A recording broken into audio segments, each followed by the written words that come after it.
Good evening, online pipe community. It is another Cobb Tuesday. It's gorgeous out today. You can't see much of the blue sky, although you might be able to see a little bit of it through the trees behind me. Just beautiful day. Did not hit 80. Humidity is down, which is a blessing here in North Carolina.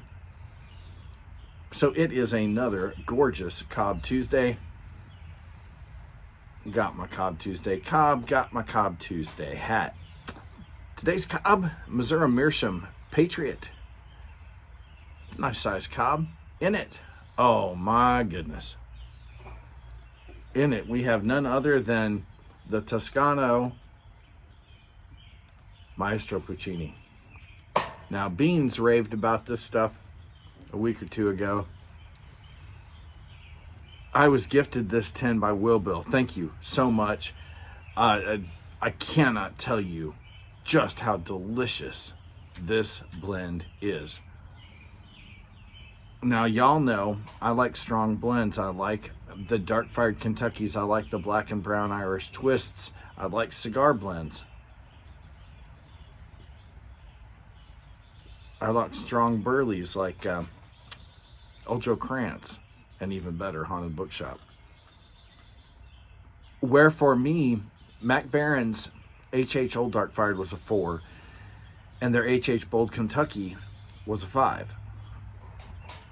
This stuff, this is a 5 plus. From the time you open this tin up, the deliciousness just smacks you in the face with that first aroma.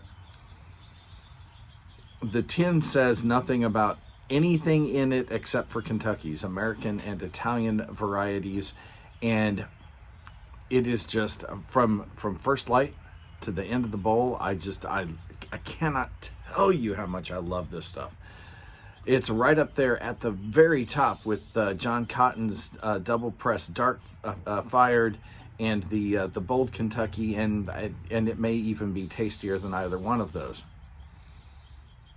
It is a shame that it's a limited edition release, even more so than the other Toscanos, because I still am not going to chase it. If I can find some the next time it drops, but I'm not going to stay up till midnight and try to be the first person in line, blah, blah, blah. You know, folks, make enough of it and we'll buy it.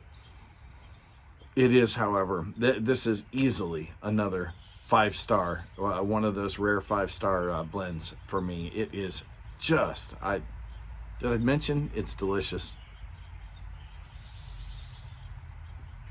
It is just that good. Fantastic stuff. I had a Perotti King, which is an American knockoff of the Italian dry cigars, the cheroots that are all dark fired Kentucky. Had one of those the other day. That is what this reminds me of. It's just got that classic Italian dark fired taste. Just delicious stuff. Now, 209 Piper is having a 100 sub giveaway. He asked us a question, actually a series of questions. First of all, don't enter me in the giveaway. I got stuff I'm trying to get rid of. But, generous giveaway he's doing. He asked, what blend can't we live without? And then some questions related to the answer to that. The problem for me is there isn't a blend that I can't live without. If I think about it, I would have told you Bold Kentucky 6 months ago, and now Mac Barron's gone. Some folks would have told you some McClellan blend, some variation of Frog Morton, or one of their Red Virginias, and they've been gone for years. There isn't a blend out there that I just can't live without. There are a number of blends that if you had asked, do you have a desert island blend? Well, actually, I've got a few. I've got a few blends where that it could be the only blend I smoke the rest of my life and I would be happy. But do I have any that I can't live without? I don't. There are just too many good blends out there. And it's unlikely that they will all but one ever disappear. I know these hypothetical questions are geared toward that, but no, there isn't. There's not a single blend out there that if the company went away, I would have nothing left to smoke, that I would be heartbroken. Now, don't get me wrong. I am hoping that Galwith Hogarth stays around a very long time and produces those delicious black and brown Irish twists long after I'm gone. Because it would be a real shame if my grandson doesn't get to grow up and enjoy the deliciousness of those blends. Just a sec.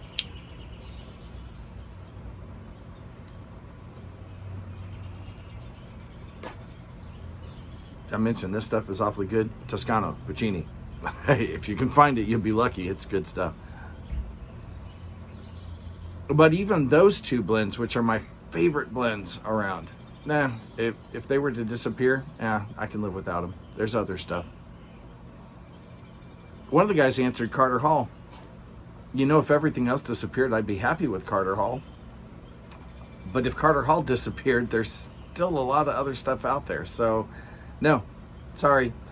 For me, the answer simply is that there isn't a blend that I can't live without.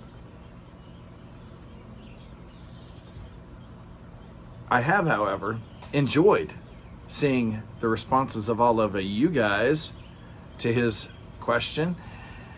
If you want to get in on that giveaway and give us a response to that question, his link will be down in the bucket below. Go check him out. Nice guy. I think you'll enjoy his channel and spending a little time getting to know him. With that, folks, light something you like. It just might be one of the most delicious Kentucky blends you've ever tried. Did I mention I love this stuff? Enjoy your afternoon.